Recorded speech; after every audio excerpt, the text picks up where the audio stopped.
সাহস তুই বিয়ে করে নিয়ে চলে এলি? কে তোকে পারমিশন দিয়েছে? আমি।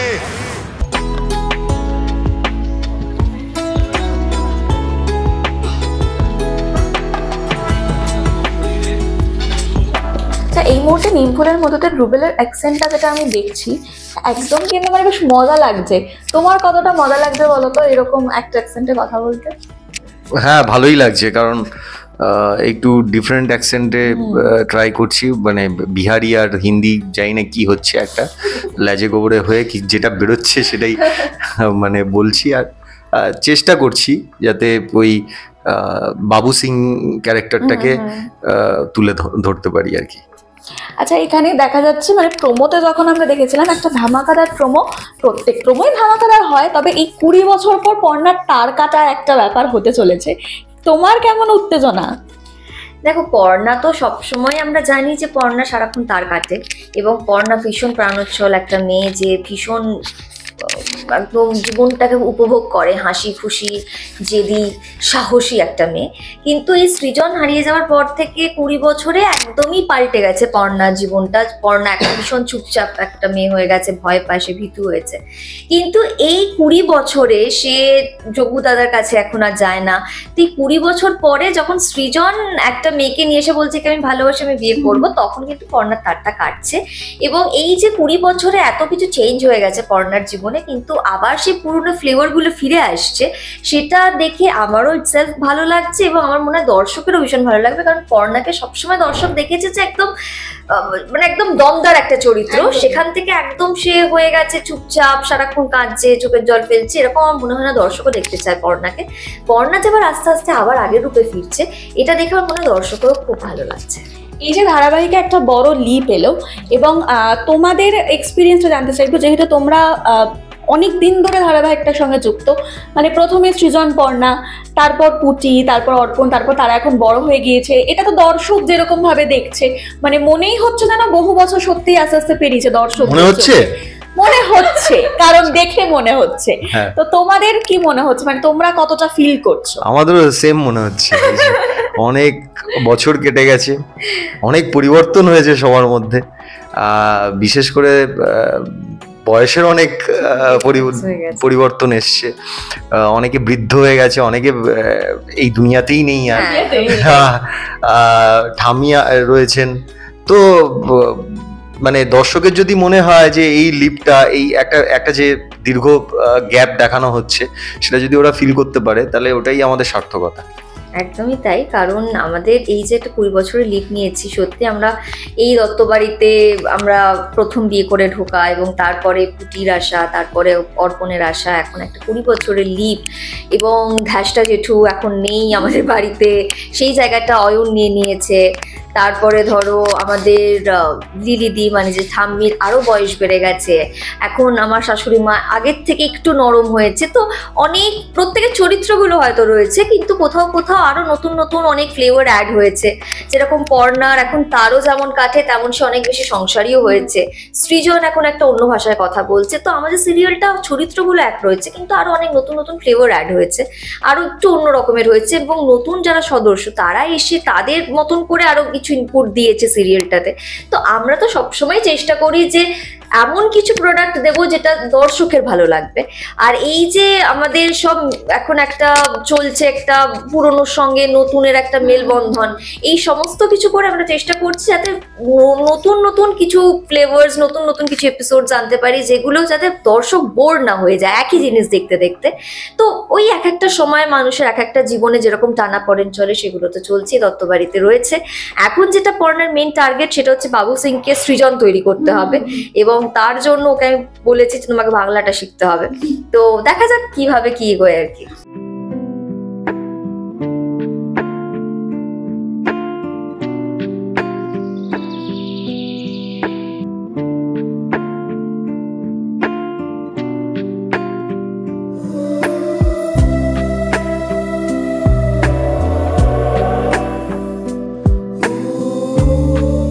দুই ছেলে মেয়ে তো বড় হয়ে গিয়েছে, তো মানে আলটিমেটলি দুজনের সঙ্গে যখন পর্দায় কাজ করছো তখন তো দেখতেই পাচ্ছি পর্দার ওপারে কেমন সম্পর্ক হলো কদিনে। হ্যাঁ দেখো, খুবই কম দিন ওরা এসেছে, প্রায় এখনো 15 দিন, হয়তো 10-15 দিন হয়েছে ওরা জয়েন করেছে। বাট ভালোই, কারণ আমরা সবসময় চেষ্টা করি যারা আমরা প্রথম দিন থেকে এখানে কাজ করছি, যারা নতুন আসছে তাদেরকে সেই কমফর্ট জোনটা দেওয়া, এবং এটা আমাদের থেকেও বেটার ওরা বলতে পারবে যে ওরা কতটা এখানে কমফর্ট ফিল করছে। বাট আমরা তো হার্ড অ্যান্ড সোল চেষ্টা করছি যাতে ওদেরকে সেই কমফর্ট জোনটা আমরা দিতে পারি। আর এখন আমাদের গল্প 20টা বছর এগিয়ে গেছে, তো তাদের পক্ষে কিন্তু খুব ডিফিকাল্ট এটা ধরা যে 20টা বছরে কি কি ঘটে গেছে যে সময়টা ওরা ছিল না এখানে। তো সেটাও আমরা চেষ্টা করছি ওদেরকে অফ স্ক্রিন বলার। আমরা ওদেরকে এটাও বলেছি যে তোরা মেকআপ রুমে এসে আমাদের সাথে গল্প কর, কথা বল, তাহলে কি হবে, আমাদের এখানে তো অলরেডি আমরা যারা পুরনো চরিত্রগুলো রয়েছে তাদের মধ্যে একটা জেল তো রয়েছে। যারা নতুন এসেছে তাদের সাথেও আমরা চেষ্টা করছি যতটা ফ্রেন্ডশিপ করে যতটা ভালোভাবে কাজটা করা যায়। আচ্ছা, বাবুসিং কি পুরো ক্যারেক্টারে রয়েছে এখন? মানে রুবেল কি ক্যারেক্টারে রয়েছে? ওকে আমি অনেকক্ষণ ধরে দেখছি। না না, আমি শুনছি। মানে এই যে একটা জটিল প্রশ্ন করলে তুমি, যে নতুনরা এসছে তাদের সাথে খুব কম সময়ই হয়েছে ওরা এসছে, তো সেভাবে স্ক্রিন শেয়ারও হয়নি। যে কটা দিন হয়েছে তার মধ্যে থেকে যেটা বুঝলাম যে দুজনেই একদম, তার মধ্যে থেকে পুটি যে করছে ওকে দর্শক আগেও দেখেছে, এর আগে অনেক কাজ করেছে। আর যে অর্পণ করছে সে একদমই নতুন। তো এরকম নতুনদের সুযোগ দেওয়া হয়েছে, তো সেটা খুব ভালো ব্যাপার যে দর্শক নতুনের মধ্যেও সেই ফ্লেভারটা পাচ্ছে, ফ্রেশ কিছু দেখতে পাচ্ছে। আর ছেলে মেয়েদের যদি বর্ণা সিজনের ছেলে মেয়ে হিসেবে দর্শক অ্যাকসেপ্ট করে, তাহলে সেটাই মেকার্সদের কাছেও সব থেকে বড় ব্যাপার। নতুন নিয়ে যখন কথা হচ্ছে, আমরা আজ সকালেই দেখেছি রুবেলের নতুন জীবন শুরু হচ্ছে। রুবেল একটা খুব সুন্দর ভিডিও পোস্ট করেছে এবং সেটা সোশ্যাল মিডিয়াতে যথেষ্টভাবে ছড়িয়ে গিয়েছে। তো তোমার এই যে নতুন জীবন শুরুতে এখন অনেক সময় আমি শুনি যারা বলে একটু নার্ভাস ফিল হয়, একটু ভয় করে যে যাকে এতদিন প্রেমিকা হিসেবে দেখতাম তাকে স্ত্রী হিসেবে দেখবো, দায়িত্ব অবশ্যই বেড়ে গেছে, ভয় করছে? না, ভয় করছে না। ভয় একটা যদি বলো যে একটা নার্ভাসনেস কাজ করছে যে দিন এগিয়ে আসছে, তো সবকিছু ঠিকঠাক অ্যারেঞ্জমেন্ট হচ্ছে কিনা সেই প্রেশারটা চলছে। বাইরে এখানে এসে কাজের মধ্যে হয়তো সেটা হাবি হতে দিই না, কারণ সেটা কাজে এফেক্ট করতে পারে। কিন্তু অফ স্ক্রিন ওই সবসময় ফোনাফোনি চলছে। বিয়ের মতো একটা বড় ইভেন্ট, সেটা সব দিক দিয়ে ঠিকঠাক হওয়া, এত মানুষ আসবে, সবাই মুখিয়ে আছে যে আমাদের বিয়েটা দেখবে, তো তাদেরকেও ঠিকঠাকভাবে আপ্যায়ন করা যাতে কোনো রকম কোনো কমতি না থাকে। তো সেইগুলো নিয়ে একটা চিন্তা ভাবনা ব্যাক অফ মাইন্ড চলতে থাকে। আমরা অন স্ক্রিন দেখি যে পর্ণা অলওয়েজ সৃজনকে, সে এখনো 20 বছর আগেই হোক, বেশ একটা মানে বকাবকির মধ্যেই রাখে মোটামুটি। তো অফ স্ক্রিনেও কি রুবেলকে বকাবকি করতে হয়? চঞ্চল বা মানে এমন একটা কিছু করে ফেলে যে মানে অলওয়েজ একটু বলতে হয়? না না না, আমাদের ফ্লোরটাই আসলে এত, আমরা মানে বাচাল ফ্লোর, আমাদের প্রত্যেককেই ভীষণ শাসনে রাখতে হয়। মানে আমরা অ্যাকচুয়ালি যদি সব আর্টিস্ট একসাথে সিন করতে ঢুকে আমাদের ডিরেক্টরকে হাতে লাঠি নিয়ে বসতে হয়। এটা লিটারালি উনি বসেন, কারণ আমরা ডিরেক্টরই সবাইকে বকাবকি করে। একদমই তাই, কারণ আমরা সবাই এত হাসাহাসি, এত মজা, এত এতে মস্তিতে আমরা ভেসে যাই। ডিরেক্টর বলে আগে কাজটা তো মানে তুলতে পারে না, আমরা এত মজা করি, এত হাসাহাসি করি, তো ডিরেক্টর নিজে লাঠি নিয়ে বসেন। তাই এই কাজটা আর্টিস্টদের করতে হয়, কারণ আমরা সবাই একরকমই, কারণ আমরা ভীষণ মজা করতে, আনন্দ করতে, হাসাহাসি করতে পছন্দ করি। তো এই কাজটা ডিরেক্টর করেন, মানে ডিরেক্টর বকুনিটা দেন আর কি। এখন দর্শকদের দুজনে একসঙ্গে কি বলবে? আমি ওকে কিন্তু ওর অ্যাকসেন্টে বলতে একটু রিকোয়েস্ট করবো। ए बबुआ, देख रहे हो ना हमरा जो चल रहा है, देखते रहो, नहीं तो हम जाएंगे कान के नहीं, कुछ नहीं करेंगे। प्यार से बोल रहा हूँ, देखते रहिए हमरा सीरियल जिसका नाम है নিম ফুলের মধু। তো দেখতেই পাচ্ছেন এখন কিরকম বন মানুষ হয়ে গেছে সৃজন, তো ওকে এখন মানুষ করতে হবে, এটা সব থেকে বড় দায়িত্ব পর্ণার। তো প্লিজ এইভাবে দেখতে থাকুন সন্ধ্যে 6টার সময় জি বাংলায় নিম ফুলের মধু। Ram Ram.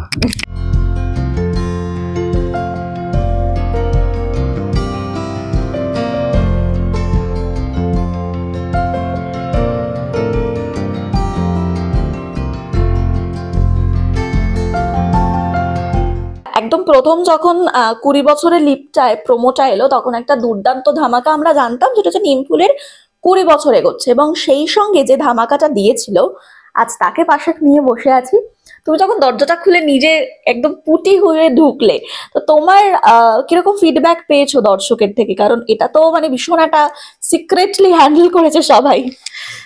First of all ধামাকাটা আমি দিইনি, ধামাকাটা দিয়েছে নিমফুলের রাইটার অ্যান্ড অবভিয়াসলি জি।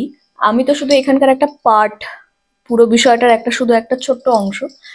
আর দ্বিতীয়ত হচ্ছে ডেফিনেটলি একটা চরিত্র যে অলরেডি এস্টাবলিশ এবং সে ছোট, আর তার মানে বড়টা আমি করছি, তো কেউই জানতো না আমার সাইডেরও, আমিও কাউকে জানাইনি, আমার বান্ধবী ওদেরকে। তো ওরাও প্রোমো ফার্স্ট টাইম দেখেই আমাকে মানে ওরাও জানতে পারলো যে আমি ওটাতে পার্ট করছি। আর সবাই ভীষণ হ্যাপি যে ওরা নিমফুলের মধু অনেক আগে থেকে দেখতো, ইভেন আমিও নিজেও দেখতাম, আমিও নিমফুলের মধুর একটা মানে বড় ফ্যান। তো সেখানে দাঁড়িয়ে আমিও ভীষণ হ্যাপি এবং আমার আশেপাশের লোকজনও হ্যাপি। একদমই। আচ্ছা, এই যে পুটির চরিত্রটা আমরা যেভাবে দেখছি ভীষণ পজিটিভ একটা ক্যারেক্টার, তো তুমি যখন মানে খুব অল্প দিনে শুরু হয়েছে, কেমন এগোচ্ছে এই ক্যারেক্টারটার সাথে, কতটা মানাচ্ছ নিজেকে? আমায় খুব একটা কষ্ট করতে হয়নি এবং খুব একটা ভাবতে হয়নি, কেননা হচ্ছে এতদিন ধরে তো গ্রামের মেয়ে করে এসেছিলাম। সেখানে দাঁড়িয়ে একটা কলেজ স্টুডেন্ট, যেটা সমু অলরেডি মানে করেছে নিজের ব্যক্তিগত জীবনে, মানে আমি নিজেই ওই মানুষটাই, তো সে কারণে খুব একটা ভাবতে হয়নি। আর দ্বিতীয়ত হচ্ছে যে আহ, আহ, এখানে যে যে মেন, ঠিক আছে, যে এতদিন ধরে এই পুরো গল্পটাকে নিয়ে বইছে, তার ক্যারেক্টারটা এতটাই পজিটিভ এবং তার কাটা টাইপের, তো তারও গুণাবলী এর মধ্যে আছে। তো এটা অ্যাডাপ্ট করতে খুব একটা বেশি যে আমায় খাটনি করতে হয়েছে তা নয়, কারণ আমি অলরেডি দেখতাম সিরিয়ালটা 2 বছর ধরে, 2 বছর হয়ে গেছে বয়স।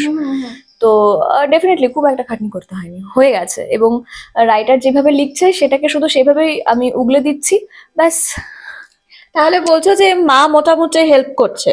মোটামুটি কি, পুরোপুরি হেল্প করছে। আচ্ছা, এই মুহূর্তে কি টুইস্ট আসছে? কারণ ভাইয়ের বিয়ে হয়ে যাচ্ছে মানে একটা বাড়াবাড়ি রকম ব্যাপার চলে আসছে, তার মধ্যে বাবার এরকম কীর্তি, হ্যাঁ, কেমন মানে লাগছে? বাড়িতে দিদি থাকতে ভাইয়ের বিয়ে হয়ে যাচ্ছে, তা আবার ভাইকে কেউ বিয়ে দিচ্ছে না, ভাই চুরি করে নিজে নিজে বিয়ে করছে। আর বাবার সিচুয়েশনটাও স্টেবল নয়, সেখানে দাঁড়িয়ে বাবাও কোথাও গিয়ে ওকে মানে বাবাও বিপথে যাচ্ছে, ভাইকেও নিয়ে যাচ্ছে, তো ডেফিনেটলি একটা বাড়িতে একটা খুব হজবরল সিচুয়েশন হয়ে আছে। বাবারও আবার বিয়ে করার ইচ্ছে হচ্ছে। হ্যাঁ, এদিকে দেখো বাবারও বিয়ে করার ইচ্ছে হয়েছে, ছেলে মেয়েদের বয়স হয়ে গেছে বিয়ে করে, বাবার আবার ইচ্ছে জেগেছে বিয়ে করার। তো এবার দেখা যাক মা বিষয়টাকে কি করে সামলায়, আমি তো আছি, মায়ের যখন যেটা হেল্প করা তখন করবো আর কি। একদমই। আর নিমফুলের মধু এভাবেই কিন্তু দর্শকের ভালোবাসা পেয়েই আসছে, আর নতুন নতুন ক্যারেক্টার যতই আসুক না কেন আরো বেশি যেন গল্পটাকে সমৃদ্ধ করে তুলছে, যেটা আমরা দেখতেই পাচ্ছি। আপনাদের কেমন লাগছে এই ধারাবাহিক অবশ্যই জানান কমেন্ট সেকশনে। আর এরকম আরো অনেক আপডেটস এর জন্য অবশ্যই নজর রাখতে হবে আজকাল.in। ক্যামেরায় মধুলিমার সঙ্গে আমি স্নিগ্ধা। সবাই ভালো থাকুন, সুস্থ থাকুন, দেখতে থাকুন আজকাল.in। নমস্কার।